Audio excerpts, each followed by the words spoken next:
Students, I have decided to record this video so that you can be able to look at it at your spare time and revise at your own time. It's all about the notes that you've been provided with and what we talked about in class. It's be the introduction to drafting of pleadings. We have finished our module on criminal procedure last semester. We are now in this semester have to embark on a civil litigation. We will start by explaining the steps that need to be followed when you are tasked with litigating. Remember, I said it is very important that you should consult extensively with your client so that you will know exactly what is the cause of action and the area of law that you need to pursue. And if you are the defense, you will know exactly where you would start in defending your matter.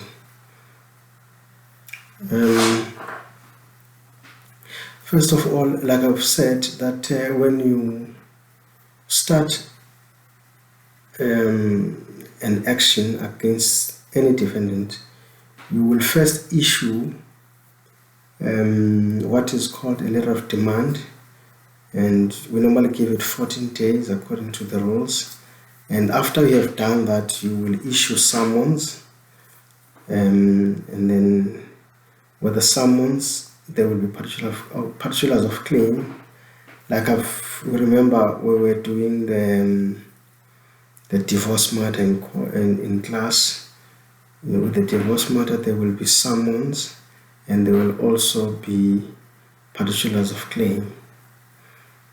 Like I've said, in the particulars of claim, when you are doing a divorce, you will only be confirming what is in the particulars of claim and make sure that you make your client answer the only question, which is yes.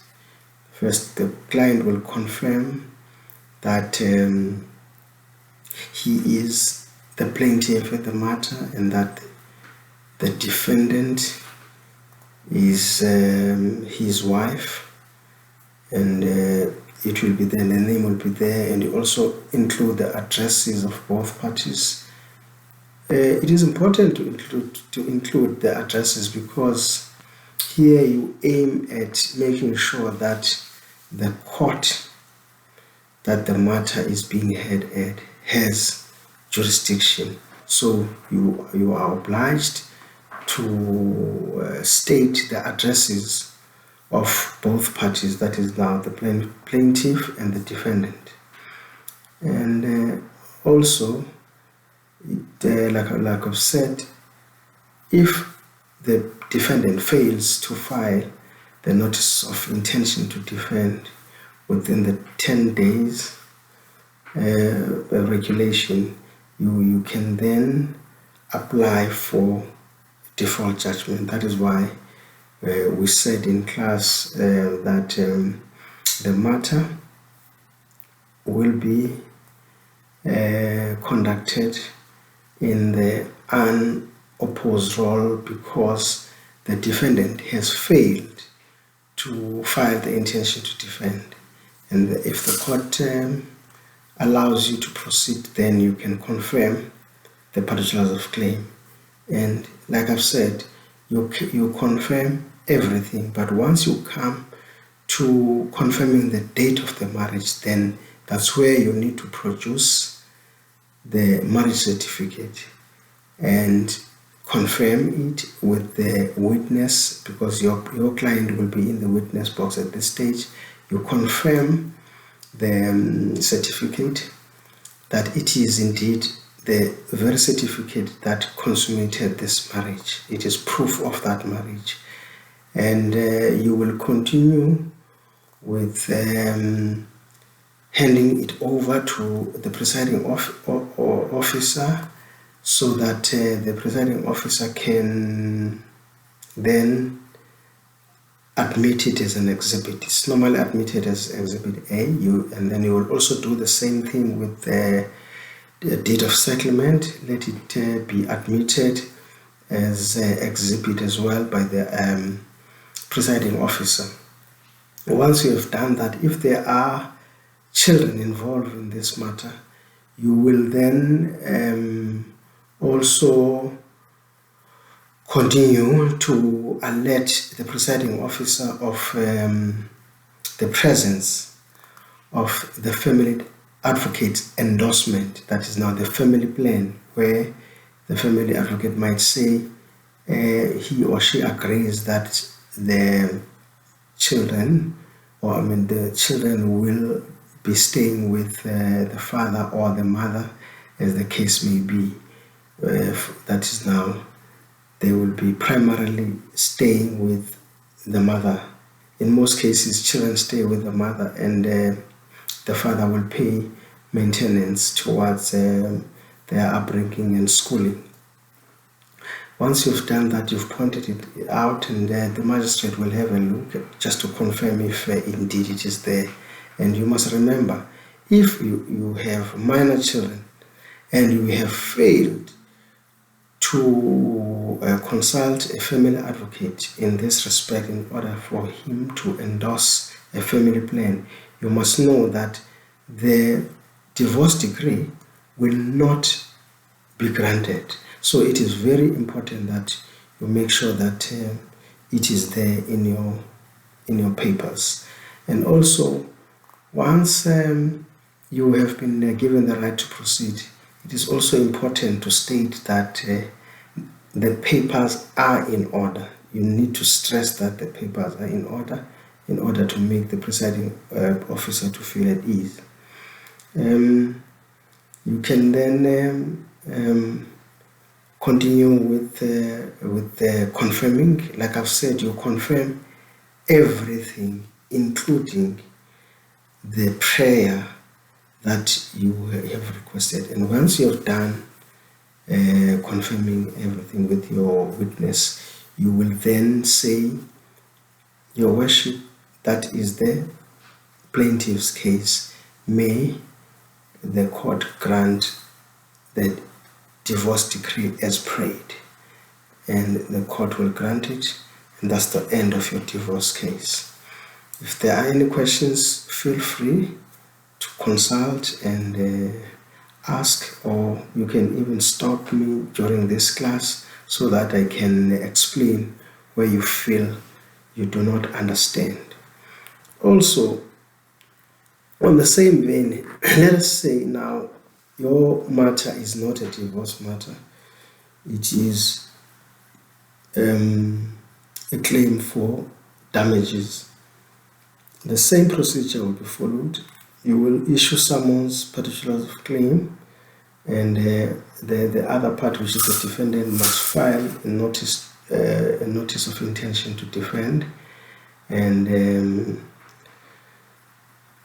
also he must also file a plea. But before we get there, if it happens that the defendant does not file a notice of intention to defend, the next step will be a notice of bar. You file a notice of bar, and once that is done, then it is changed. Now you remember we said it's an action. Once you have done the notice of bar, then you go to the next step, which is making an application. Now you see that firstly it was an action, and all of a sudden now we go to an application, because the moment you see that no notice of intention to defend has been filed, then you apply for default judgment. When you do that, the default judgment, any application has to be accompanied by a supporting affidavit. So you will draft a supporting affidavit which will accompany your application for default judgment. If it happens that the defendant files the intention to defend and also files the plea, you can now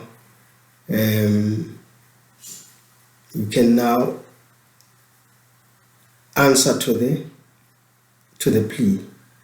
You will then answer to the plea, but it's also it also happens that there will be a plea to the counterclaim. If the defendant files a counterclaim, then there must be a plea to the counterclaim, and after that there will be something called the notice of set down. That is, now when the matter is trial ready, it will then be set down for trial, right?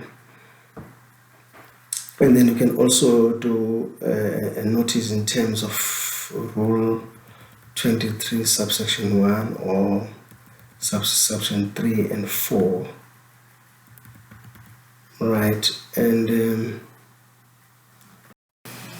if there are any items that you feel they will help you with proving your case, you can then do what is called a discovery affidavit.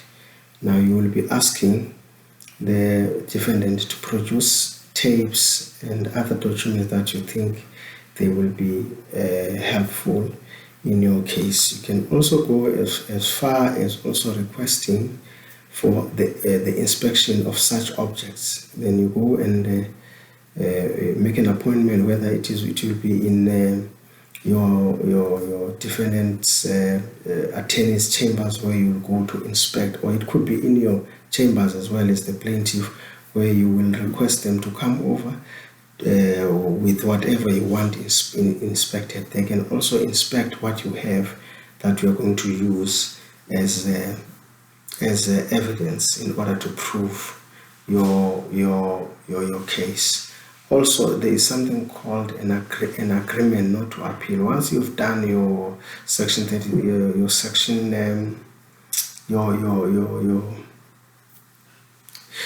once you've done your pre-trial conference, then you are satisfied everything is ready. Then you can also do what is called an agreement not to appeal. Once the matter is set down, you then agree that there will be no appeal in this matter.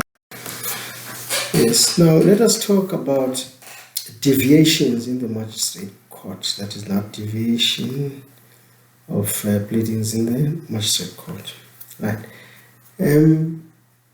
Deviations are mostly made when the summons are defective, or whether, like we've said in the past in our class, we talked about irregular steps. When there's been any irregular step, or the summons are just simply defective, then we will go for something called deviation. What do you mean by deviation? You will issue your summons and issue your particulars of claim. Like we've said, that is now summons commencing the action, which are accompanied by particulars of claim. But the defendant may not file an intention to defend. He may just file an exception. For instance, an exception can be filed where the defendant sees that the matter has prescribed. Right? If you look at the Prescription Act, it will tell you that the matter has to be within 3 years. Once 3 years elapse, then the matter will be said to have prescribed. So you can file for exception, write an application for exception if the matter has prescribed, right? This is done by way of notice in terms of Rule 17 sub-rule 5, sub-rule C. And then you file the notice of exception. And also, we've talked about amending. That's another deviation. You can then file for a notice to amend, that notice of intention to amend in terms of Rule 55, capital A of the Magistrate Court. That is done by way of an application in terms of Rule 55A, sub-rule 4. And if the other party allows it, then you can do your amendments. Remember, if such application is made and you don't object to it, that will mean you have consented to the amendment, because you will be given days to say you can file your objection. If you don't file your objection, that means the amendments are allowed. Then you can do your amendment. Also, another scenario is where the defendant fails to enter an appearance to defend. Then we know there you will be applying for a default judgment. That's another variation, because the normal procedure is where you will file you will serve your summons, and the defendant will file the appearance to defend and file the plea, and you will then answer to the plea and admit or deny what is contained in the plea. But if that does not happen, then another scenario of deviation happens, which is called a default judgment. You will then apply for a default judgment, right? And if, like I've said, in this case also, your application should always be followed by an affidavit in support of application for default judgment. That is in terms of Rule 12, sub-rule 4 of the magistrate's court rules. I've given you the rules. Then you can, whenever I say anything about the rules, you've got to go to your iPhones and confirm what I've said, so that, because I cannot cram all the rules. Sometimes it happens that instead of saying 12, you say 21, because you can't cram all the rules, right? But you need to confirm it. And if your opponent writes anything or submit anything or files anything in terms of a rule, of a wrong rule, you can object to that and ask them to either amend, or else, if they don't, then you apply for the matter to be dismissed, because it's actually another irregular step, right? Another scenario, this is now the third scenario of deviation, where the defendant has filed the intention to defend and failed to file a plea. You now apply for what is called summary judgment, right? And opposing affidavit. Sometimes in the application for summary judgment will also be supported or accompanied by a supporting affidavit, right?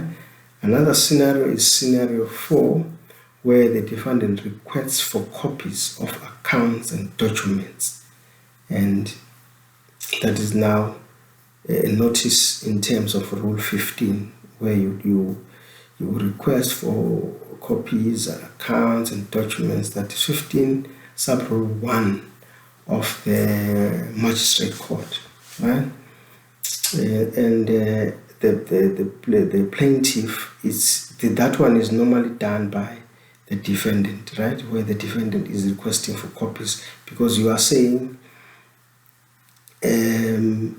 money was deposited, or you are saying money was deposited or was not deposited. Then the defendant will ask for copies of accounts and documents, where maybe a bank statement where there will be proof that on a particular month no money appeared. That means the money was not deposited.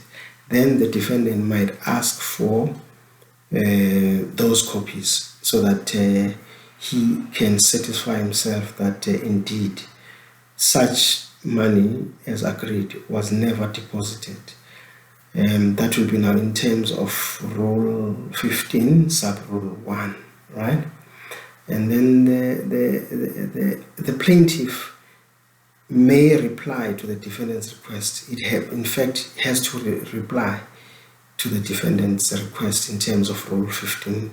And the only way to reply is to show to the defendant that such monies were never deposited, and the bank statement in this case will be proof. Another scenario for deviation will be where the plaintiff is a company. Where the plaintiff is a company, the defendant will also be able to request something called the security of cost, because sometimes you file an action or summons against a company, and the owner of the company decides to liquidate or just dissolve the company or sell it. So in order for you not to run at a loss with your client, you can do what? You can then request for security for cost. And then you just have to agree on a certain amount, so that whatever costs you have incurred are guaranteed, that if anything happens to the company, whether the company goes down or goes bankrupt during litigation, you know that you are safe. So that's the safest thing you can do for your client, right?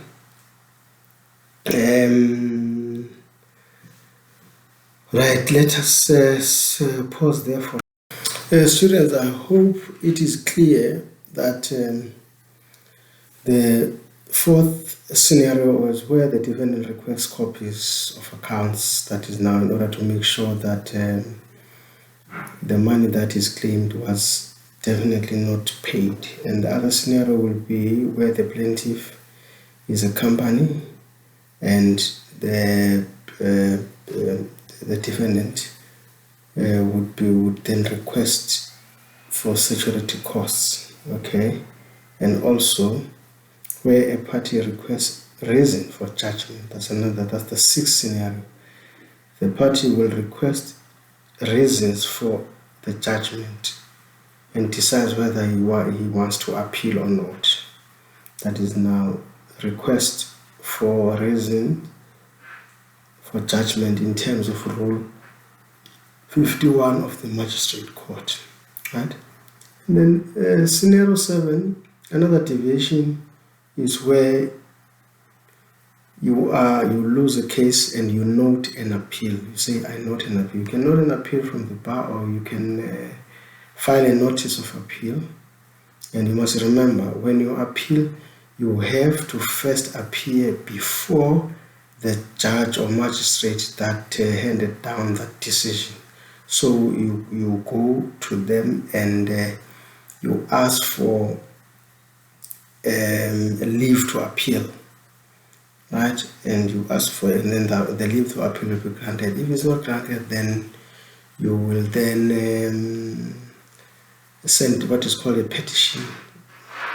If it's a high court, it will be going to the judge president or to a chief magistrate, if you like. Send a petition to them for leave to appeal if it is denied in the same court where judgment was given.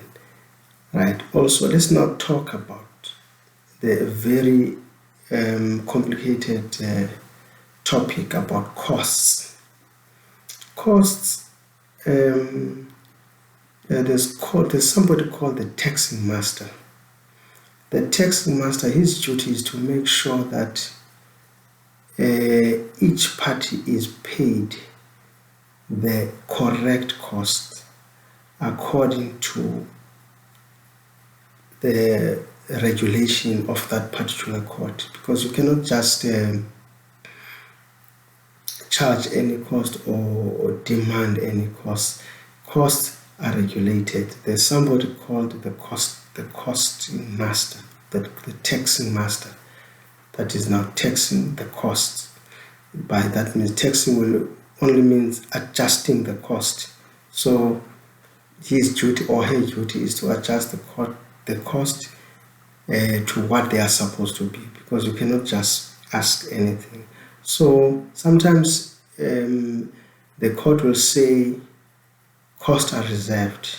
If costs are reserved, that means because the matter has not been finalized, the cost will be paid when the matter is finalized. Because sometimes if you have wasted the court's time, the court might say you must pay the cost for that particular day, and though that's punitive as far as I'm concerned, but they'll say we want the cost for that day, and if you don't pay those costs, nothing proceeds until you pay those costs, especially if you are a defendant and you are wasting time, or even if you are a plaintiff and you are wasting time over frivolous issues. The defendant might ask you to pay costs for that day, and everything stops until you pay those costs. There could be something like 40,000 rand, depending on who's representing you. If it's you are represented by counsel, by an advocate, the cost may be very expensive. It depends on what scale you have agreed with your client, right? And also there is what is called party and party costs, right? Party and party costs are costs of the party and not the attorney, meaning here you are paying the party for all the costs that he has incurred, right? So you need to make the differentiation. Otherwise, you go and research it. The book will tell you, or your iPhone will tell you what is meant by party and party costs. But as you go on, you will see the difference. There's also something that is called party. It's called client attorney costs. Now, here you pay for the costs that have been incurred by the other party, the client, the defendant, if you like. If the defendant has succeeded, or if the plaintiff has succeeded, the defendant will pay all the cost and the cost of hiring that attorney, right? And also there's something called client own, it's attorney own client costs, attorney own client costs. There's nothing called attorney and client, because sometimes people say that the correct one is attorney own client cost. Those are called punitive costs, because you will be paying what the attorney and client have agreed to pay. Sometimes the guy would say, listen, I don't know how much this suit is going to cost, but let's sign something called an agreement, right? Sign an agreement to say, if we win, you will take 25% of what I get. If it's say if the court orders that you pay 2 million rand, so you will be paying 25% of you'll be paying 25% of that 2 million, which is a bit punitive, if you like. So you will pay if the court says pay the attorney on client. That is very expensive, because an attorney might say, because I'm going to use 2 counsels, right, in this case, because I see it's a difficult case. So once there's 2 counsels, then you know that your costs are going to be very high. Then you will pay those costs, right? Also, there is something called I've spoken about punitive costs, but there's also punitive costs in terms of now the actual officer of the court, that is the attorney himself. If the court sees that the attorney was reckless or acted unprofessionally, and that has resulted in the client losing the case. For instance, there was a case I told you about where Malema hired attorneys from Joburg. I think it was Kwinana and Kone attorneys. He hired them to do work for EFF, and what happened was they failed to file papers on time, and their case was dismissed with costs. But on second thought, the judge said they must be given punitive costs. That means because of the unprofessional conduct of the attorneys, they are the one that caused the EFF to lose the case, so they have to pay, and that was what was given. There's also costs. For instance, if you read the case of Mkhwebane and Gordhan, you will see that Mkhwebane was asked to pay 15% from her own pocket. Right? Her own pocket. It's called. It is called de bonis propis. The word de bonis propis means paying costs from your own pocket. Those are punitive costs. They are normally paid by the professional who has acted unprofessionally. There's also costs. They are called de bonis asportatis, which means when somebody takes your stuff, you go and trespass into his house, go and take whatever you want from that person, or a person owes you anything, you go and take it. That is now trespassing into it and into their property in order for you to retrieve whatever was taken unlawfully by that person. But remember, there's something called expoliation. Expoliation is where it's something called spoliation, not expoliation. Spoliation is where somebody steals your car, and he takes your car, he drives it for something like 2 months. And after 2 months, you get information that your car is actually with so and so at this address, and you go, and because you've got a spare key, you go and start the car and take it away. That person can apply to court for a spoliation order. You'll say, because I was in peaceful possession of the property and this guy came and took it, the court will grant. It'll say, you don't have the right to go and take it. You should have reported to the police or made an application to court to say, this person has got my property unlawfully, can the court order that property be returned to me? You cannot just go and grab it, because now that's a law of the jungle, where you don't follow a due process. You just go and grab it. Sometimes it might result in a fine.